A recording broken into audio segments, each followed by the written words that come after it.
Good morning, ladies and gentlemen. My name's Phil Sterling. I come from a very different background to music. I'm an electrician, electronics engineer. Spent many years as chief electrician in the Merchant Navy, travelling the world, so that broadened my mind somewhat, opened me up to new possibilities. In the mid-1990s, I found myself up at a Mind Body Spirit fair in Morecambe. And this guy was doing soul readings, and he's looking at me, he's looking past me, saying, "Oh yeah, you've got a racing driver from the 1930s looking after you, haven't you? Blah, blah, blah." And he looked straight at me, he said, "You haven't got a clue where you're going, have you?" I said, "No, I don't." I said, "That's why I'm here." "What do you do?" I said, "I'm an electrician, electronics." And he dived his hand into a great big pile of papers and pulled out a sheet. He said, "Go and see her." Her was living in Kendal, and her was doing this sound therapy, and I was absolutely blown away. Every single molecule in my body resonated. I knew immediately that this was good because it was using computers to help people, and I'd not seen that before. And it's also, what she was showing me about the voice analysis also linked in with some other stuff which I'll come to shortly. As a result of learning sound therapy, I went from fixing machines to help, hopefully, trying to fix people, especially on the emotional level. She sent me, anyway, eventually down to be trained by a phenomenal lady called Elaine Thompson, who lives now in Weston-super-Mare, and she is the foremost sound therapist in the whole of Europe. She's a high intuitive. I'm not quite as intuitive. I need more rationale, more logic, but she's an amazing lady. And she herself was taught by the originator of this whole concept, a lady called Shari Edwards from Ohio in the USA, whose hearing was so unusual that she could actually hear the sounds emanating from your body. And her voice produced pure tones, which is very, very rare. I'll talk about pure tones and harmonics in a minute. She was producing sound to such a high quality that when she was talking to even her own doctor, he fainted on the spot because her voice had lowered his normally high blood pressure to the point where he just fainted. She was investigated by the American military. What in God's name they wanted to do with her? Stand her in front and shout at the enemy. Anyway, they realised they couldn't use her, so she developed machines for delivering sound because she herself couldn't see millions and millions of people. So she developed software and hardware which allowed people to take their sounds away with them and so continue the healing process. As a result of becoming more of a therapist and electronics engineer, I had to go, well, I decided I was going to go on a counselling course. And this brings very nicely to what John was saying about the art of listening. Most of us are passive listeners. We hear the words that people say and choose to listen to them or not. But active listening is a very, very much different thing. And it allows you to hear beneath the words. And you really start to feel the emotional nature of the person that you're talking to. So active listening is seriously important. So thanks for mentioning that, John. Now, what have we got here? We've done the intro screen. An ancient Chinese saying: there will come a time when a man will be known not by his name but by his personal melody. That's an interesting one.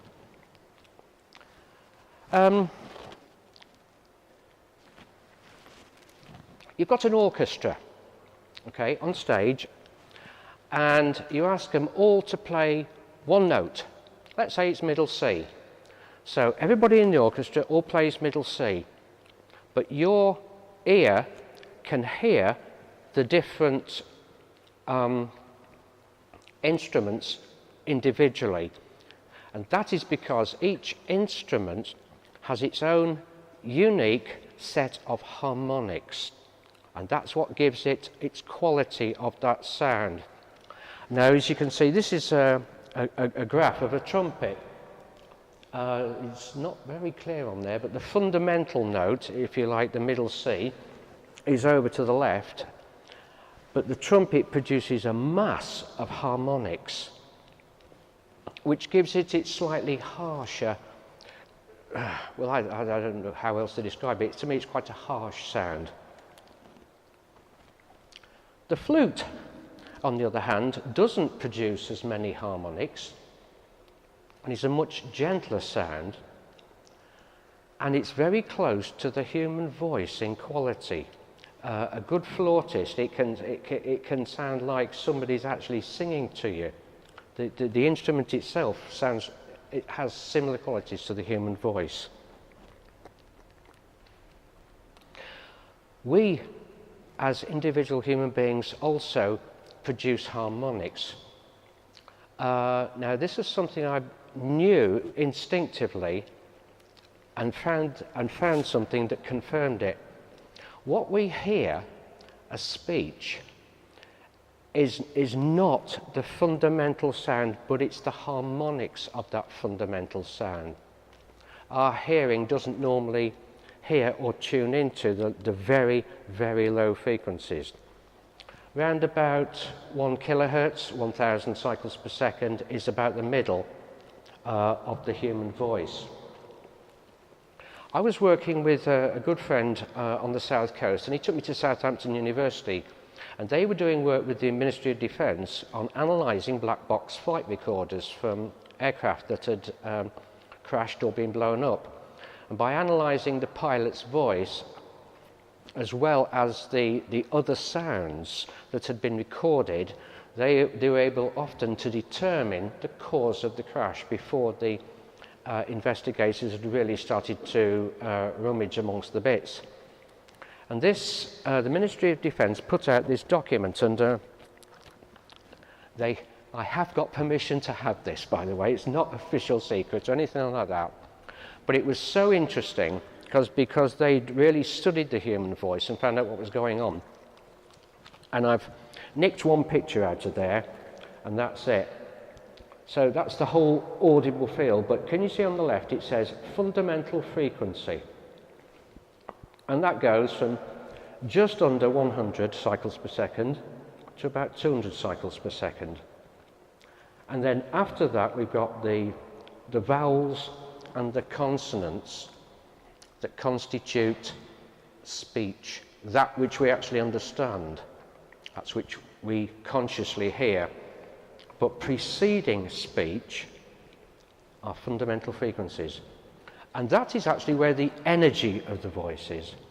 So when you hear somebody that's got a little quiet voice like that, you can still hear what they're saying, but there's a lot of fundamental frequencies missing. You can produce harmonics whilst having low fundamentals. That's just one of the peculiarities of science, one of the peculiarities of the human voice. Now, because the fundamental frequencies are where the energy is, that's what the computer picks up. So when we're doing voice analysis, it picks up on the fundamentals.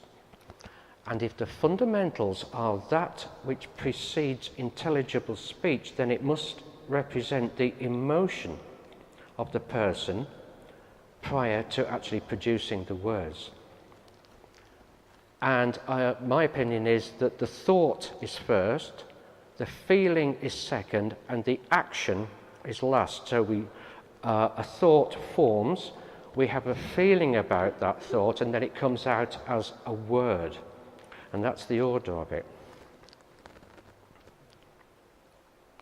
Now, we know that the keyboard is specifically tuned. Those are all the frequencies that have been assigned to each note. So when people are speaking, we are now able to ascertain a particular musical note, because although we call this speech, it is still music. So this is the music of speech. We are producing frequencies with every word, with every syllable. And that, we can say, is a musical note.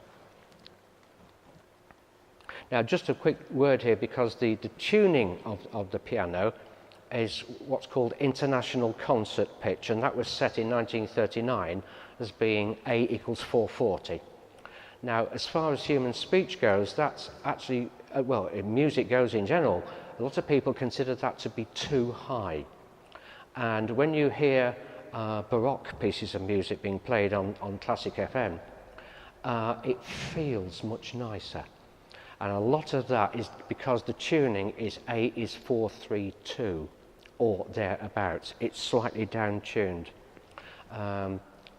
Lots of work has been done with animals and creatures of nature, and when they produce like bird song, A is 432, not A is 440. So that seems to be a more natural tuning, and when we're doing voice analysis, we actually use A is 432 to determine the musical note that's been produced by a word or a phrase. Now this is a recording of a lady, because when we're talking about individual frequencies, we must also talk about octaves. Does anybody not know what an octave is? Oh, that's a relief. Because many times I have a few hands, so I've got to just explain the doubling of frequency in that. So the lady's voice is most strong in the C-1 octave. So if you've got middle C on the piano,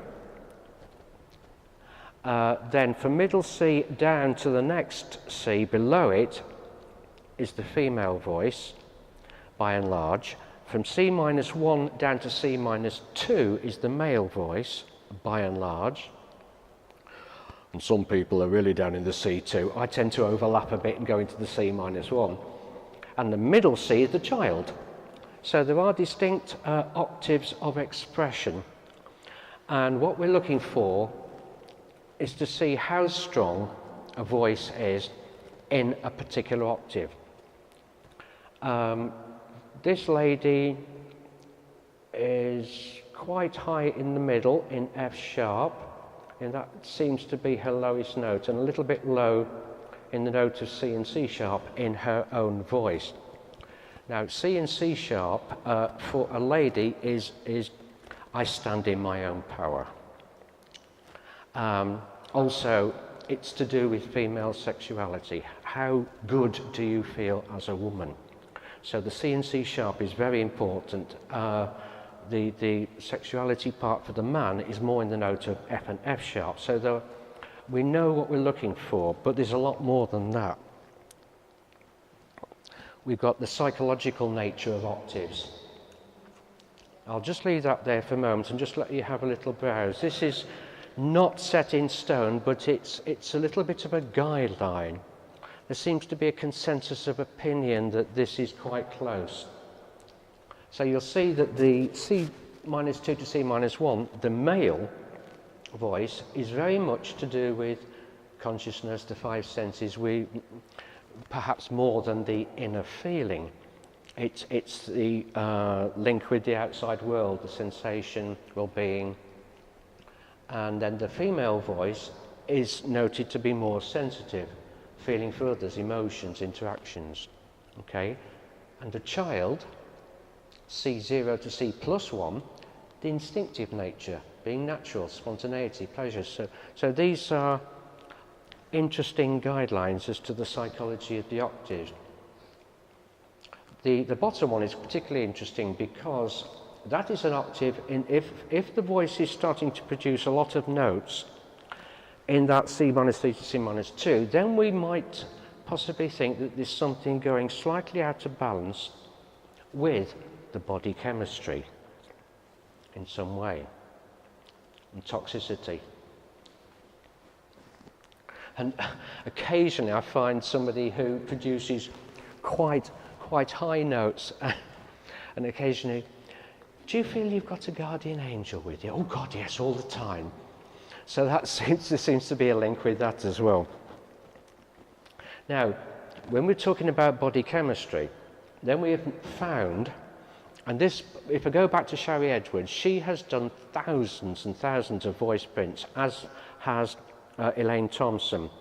And over many, many years, it has been noted that there are some correspondences with notes and things going wrong. Also, the other thing is, when we looked at the piano keyboard, we were looking at it in a linear form. But if you take an octave of 12 notes and wrap it into a circle, then you will see that there's one note that has a complementary note. So there's 6 pairs: C and F sharp, C sharp and G, D, G sharp, etc. Headaches and kidney problems, C and F sharp out of balance. E and A sharp, not just allergies, but anger can often be seen with an E and A sharp out of balance. I could go. It gets really complex. I'm just touching briefly on some of the ideas and things that we found so far. Yes, this is actually quite important. I know this is deep science, but it is actually quite important. Louis de Broglie was doing some amazing work at the turn of the century, and Einstein's famous equation is actually the proof of Louis de Broglie's theories. He was a very well-off French count, so was able to afford to do a tremendous amount of research, and one of his interests was the link between mass and frequency. There was another guy before him, Alfred Pottet, the turn of the 1800s, 1900s, who was also doing similar work. And if you've ever looked at the table of the elements, the periodic table of the elements, that is supposed to be designed in a musical form. I've struggled to see exactly how, but it's well claimed that that's how it was formed. So Louis de Broglie was looking at this. So Einstein's E is mc squared. Now, so that's energy. Well, energy can also be described as frequency times h, which is Planck's constant. So the bottom one, hf, is mc squared. Well, h is a constant, c is a constant. Therefore, you've got a direct correspondence between mass and frequency. Therefore, we can now prove that everything has its own resonant frequency. Every molecule, even to muscles, bones, the drugs that you take, hopefully not too many, we can now analyse the frequency of each one. Just by some simple mathematical calculations. We've got a database of something like 7,500 items, including what's within you and what you take from the outside. And so when we're looking at the voice, I've seen this myself. If somebody's taking a drug that doesn't suit them, I can see a spike at a particular frequency in the voice and say that is that drug. It's sitting well with you or it's not sitting well with you. When you find people that, I have people come to me and I see people who are on a catalogue of medications, and I can find out with one particular one, he was taking 6 drugs. One was working against 4, 2 was working against 5, but the other 2 were actually okay. They were being assimilated, so he went back to the doctor and asked the question, and because he asked the question, he immediately took 2 or 3 drugs out of his regimen. So this is an important thing to be able to see in the voice, what's going wrong within, but also what's coming at you from the outside, which isn't suiting you. So, everything has its own frequency. If there's a lack of something, so if we see a low point in the voice, then we simply give that frequency. If we see frequencies in the voice that are too high, we give the complementary frequency. So, for example, going back to what I was saying before about the polarities, one of the microphones just packed in. Can you hear me all right? Oh. Anyway, I shall carry on regardless. So, right, can you hear me all right at the back? Okay, so the two most intransigent notes are C sharp and G. And I'll explain why. There is a link with something else that shows why these are such difficult notes to shift. And if I find that somebody's got too much G in the voice, then I simply play the exact complementary note in C sharp. And that helps the person balance. It's like a seesaw. If you've got too much energy, you can't take it out, but you hit the opposite side and push that up, and that has the effect of automatically bringing the other side down, which is quite nice. Now then, why do people who have multiple sclerosis benefit so much from cannabis? And why do females who have multiple sclerosis go into remission if they get pregnant? It is because the frequency of progesterone and the frequency of the active component of cannabis are the same. It's the same frequency. And of course, progesterone is the chemical indicator for pregnancy. A little bit on its tetrahydrocannabinols. I can never say that. Cannabinols. So we know the active ingredients of all these things, and these are in our database, and we can say, oh look, that's got the same frequency as that.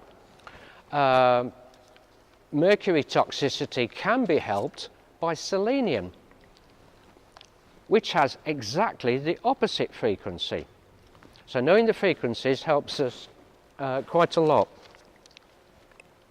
Caffeine and thyroxine. If you've got an overactive thyroid, you feel a bit jittery, your heart races, etc. Exactly the same effect as if you have too much coffee. And the frequencies of thyroxine and caffeine are almost identical, to within something like 100th of a cycle per second. Now ladies, you're going to like this next one. Chocolate. The active ingredient in chocolate is the same as the chemical produced in your brain when making love. Now, this is appalling because now we've proved that it's possible to make men redundant. But isn't this fascinating? I mean, everybody knows that chocolate is a beautiful thing, but now we know why. Now we know why, and it's all down to serotonin, tryptophan, goodness knows what else, oxytocin, phenylethylamine, that's the main ingredient of chocolate. It's got the same frequency as oxytocin.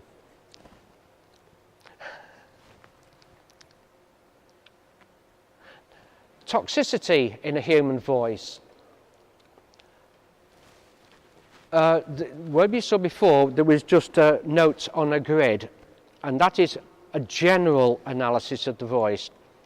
What we can, and we don't actually have to record the voice to do so. But then what we do afterwards is to take a short recording, maybe only 20-30 seconds, and perform on it what's called FFT, fast Fourier analysis. And that's the result. It shows what, that's not in time. It analyses the voice sample and shows you how much of each frequency has been produced. And in this one, you'll see there are 4 spikes. One is it's actually 115 cycles per second. The second one is at 230, 345 and 460. So we know that they are precise harmonics. And when you see harmonics in the voice like that, you know that there's something toxic going on. And it doesn't necessarily have to be something that's been ingested. or taken from the outside world, it can be within. That particular voice print, when we analysed what within the body was exactly at 115.5 cycles per second, we found it was a muscle. It was a muscle running from the back of the head down and across the back of the shoulder. And this muscle was as tight as heck and causing a great deal of pain for the client. So what we do, we take 115 hertz, we find its complementary frequency within its own octave and play that sound to the person, and what happens? Oh, that's better. Immediately it took the tension out. And when you've got when the pain is released, then the body heals a lot more quickly. One of the most fascinating chemicals I've noticed is called substance P. And that seems to be a substance that's produced when a person is actually in a lot of pain. And simply if you don't know precisely what's causing the pain, then all you play is the antidote of substance P, and that works as well. That helps with pain relief. Also, obviously with all of this therapy, there also has to be some gentle and careful advice on diet and lifestyle, because many people who come, it could be through an emotional problem going back to early childhood,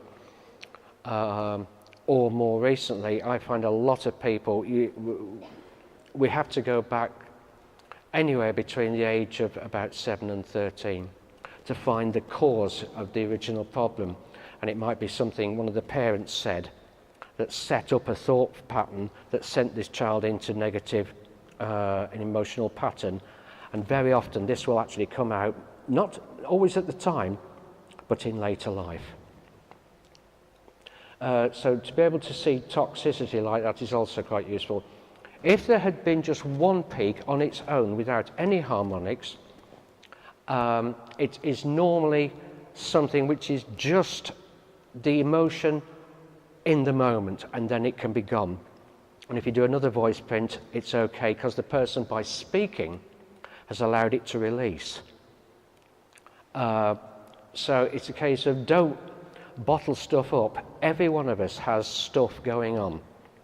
I've got a heck of a weird family history, which I ain't going to go into, but I've got over it with the help of sound therapy and something else, which I'll come to in a minute. This is a configuration that we use in sound therapy, and it's called a pod.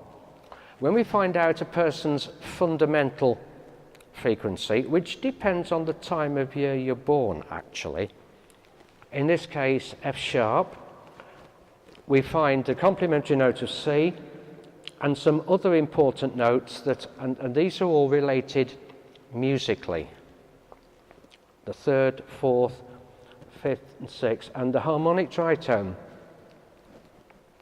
It is interesting that I often play two notes opposite each other, and this has a profound effect on the emotional state of the person I'm working with.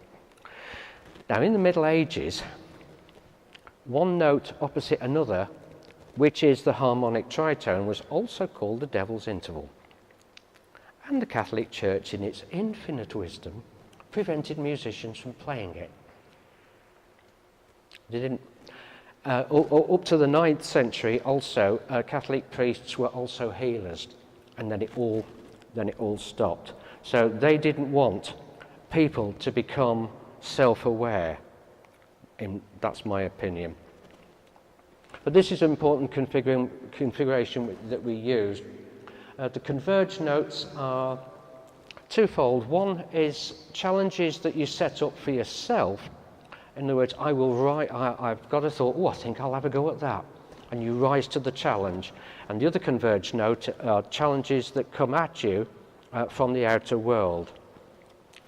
And then the two other points, which are called plus or minus light. I'm not going to go into the technicalities of why they're called that, but they have to do with childhood issues.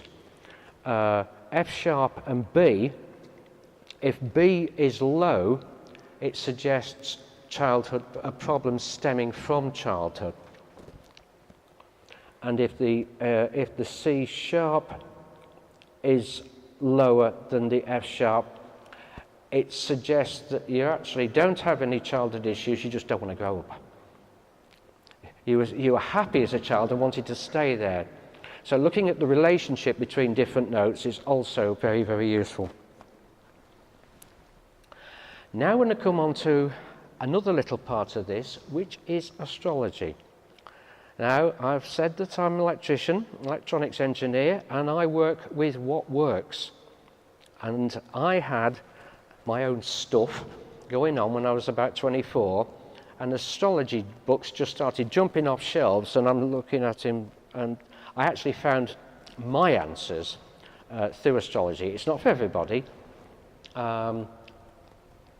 If anybody is ever in any doubt about astrology, by the way, the scientific proof of astrology was written by Dr. Percy Seymour, an astrophysicist from Plymouth University. Check it out, because it relates to how gravity affects the magnetic flux on Earth and how the magnetic flux and electrical content of our atmosphere affects us through the neurons of the brain. It's really rather interesting. So I was saying before about a particular time of year that somebody's born. Sherry Edwards herself found this. She found that if you're born in the sign of Leo and the note of E goes out of flutter, you're far more likely to have heart issues. By the way, what's the first indicator of a heart problem? Swollen ankles? Ankles, A sharp, Aquarius, opposite to Leo. C and F sharp, Aries and Libra. Librans and Arians are more likely to have kidney problems and lower back problems. Or astrologically, anybody with Libra as a rising sign is likely to have lower back problems. Not necessarily kidney, but that can come in. There's other factors. And we're going back to almost the medieval medical astrology, where the signs of the zodiac were linked in with various parts of the body. Aries, the head, Taurus, the throat. The number of times I've seen people have continuous throat problems, and they are either Taurians or Scorpios. That polarity, and in the voice, C sharp and G, seriously out of balance. G, coming to G and Scorpio, that is the reproductive system, it is the sexual part of our being. It's also elimination. Am I allowed? Okay. Oh, good there. The ability to get rid of toxicity in the natural way is also in the note of G. And people who bottle up emotions, people who, excuse the vernacular, hang on to old shit that no longer serves them. There is the emotion and there's the physical absolutely hand in hand. So this note of C sharp and G, that balance is so critically important. It's the most important pair of notes in the human voice as far as I'm concerned, because Taurus and Scorpio are the two most fixed signs. They are most reluctant to let go of old stuff, but also the most loyal and reliable people as well. When Taurus and Scorpio are in the positive mode, they're forces to be reckoned with, and they're wonderful, wonderful people. But it's the emotional side there. The notes of D and G sharp, very, very cerebral. You can have all sorts of problems with brain chemistry when D and G sharp are out of balance. And if you know anything at all about Geminis and Sagittarians, they'll talk for England, but they're not always in tune with their own emotional state. So this sound can actually help them become more in tune. My goodness, that sun's bright. Right, how are we doing for time, Mark?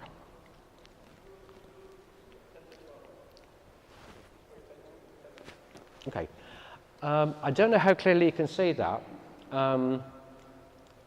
This gentleman, Peter, he came to see me. I was at the Open University in Milton Keynes. There was a healing conference on there, and Peter was 70. And he walked in the room with his daughter, quite shaky, only just slightly.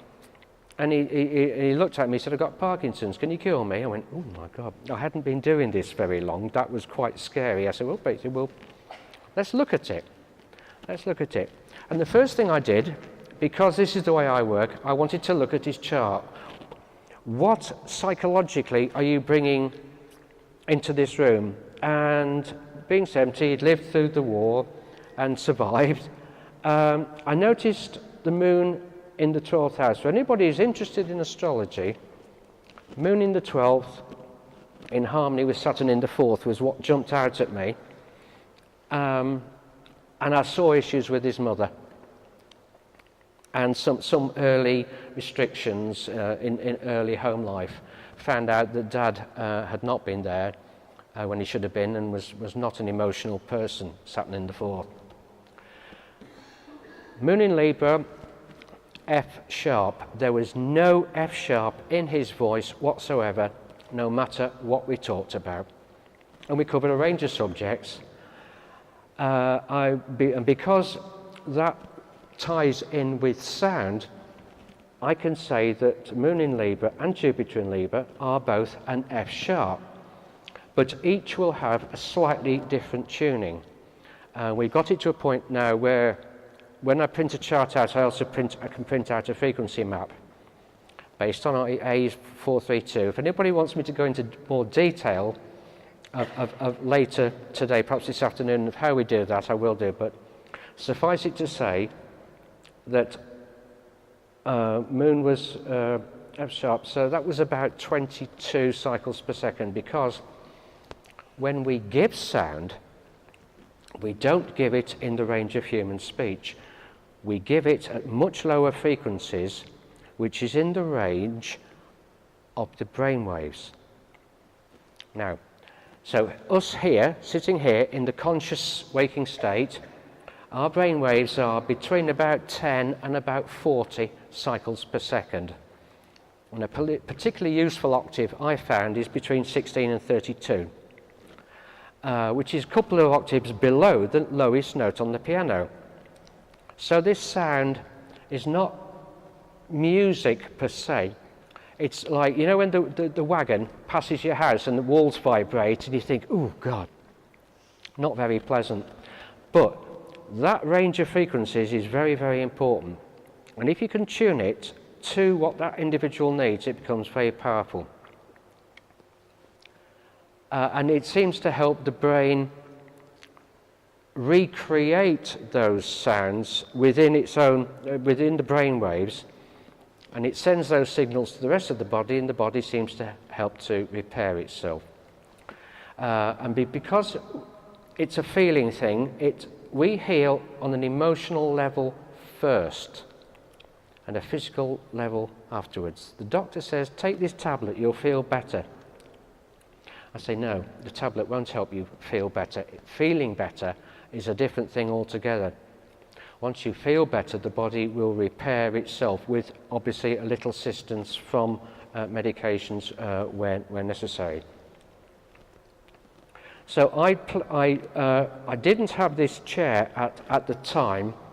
What I had was a huge, great loudspeaker, and the sound only has to be very low, very quiet, very gentle. Because it's at low frequency, it has a very strong effect. So I played the frequency associated with the moon in Libra, and he's sitting in the chair, and after 30 seconds he stopped shaking. And he stayed stopped. And his daughter came in a little while later, and she just took one step and she said, "Good God, what have you done to me, Dad?" I said, well, hopefully we're helping him overcome. Moon in the 12th, trine Saturn in the 4th, he was emotionally dependent upon his mother his whole life. He'd been married happily for 40 years and had kids, but every single Sunday he went back for Sunday lunch. Quite unusual. But he wasn't consciously aware of this 12th house stuff. So once he realized, once he gained the awareness of this emotional dependence, and at that moment he stopped shaking and was able to start the inner healing process. I did keep in contact, and it took 3 months for the doctors to be persuaded that he didn't have Parkinson's and didn't need the drugs, and of course they called it spontaneous remission, and it was nothing to do with anything. It was just a miracle. Anyway, those are frequencies. Alice, ooh, stocky lass. I wouldn't argue with her. She's a farmer's wife, but she was always in the shadow of her husband and her son. And with the sun in Virgo at the top of the chart, she wanted to be out there doing her own stuff.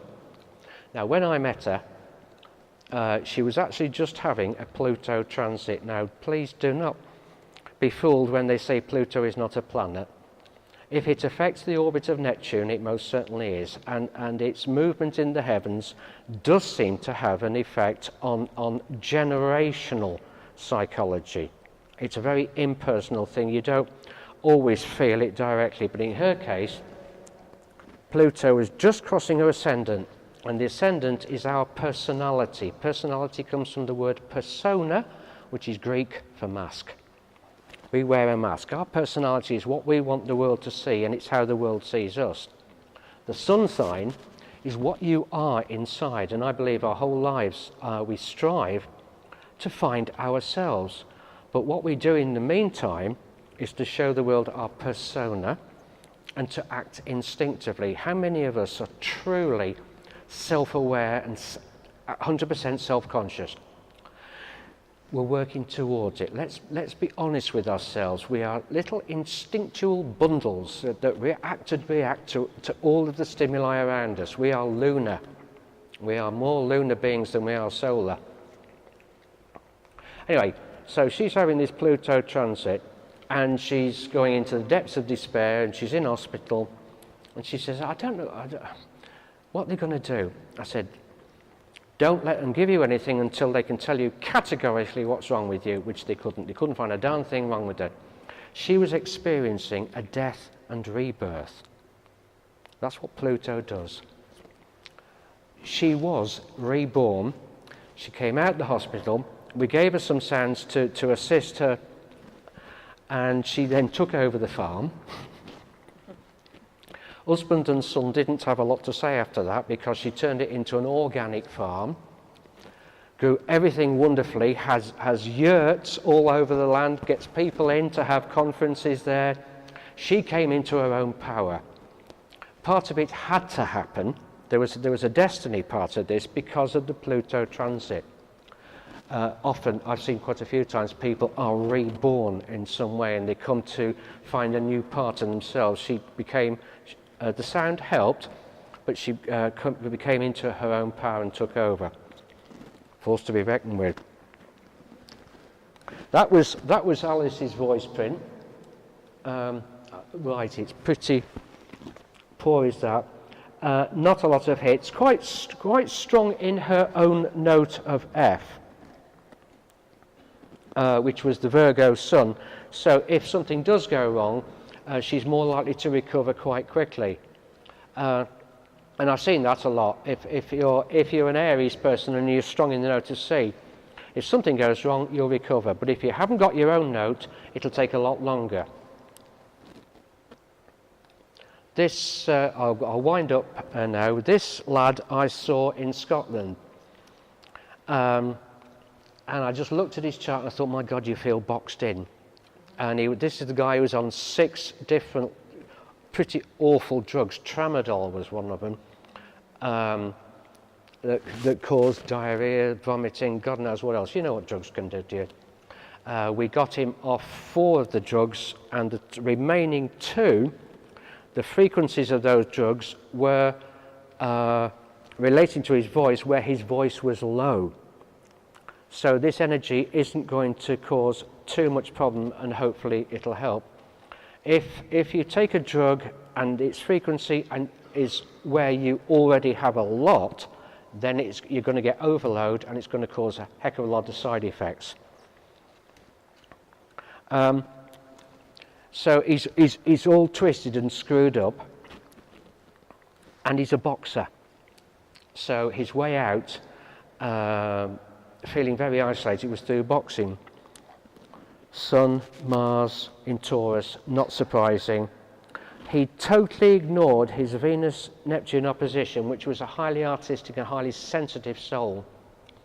And he was on that many drugs that him and his wife couldn't have kids. So after a little while, we found out that photography was what he was really passionate about. He's become a really good photographer.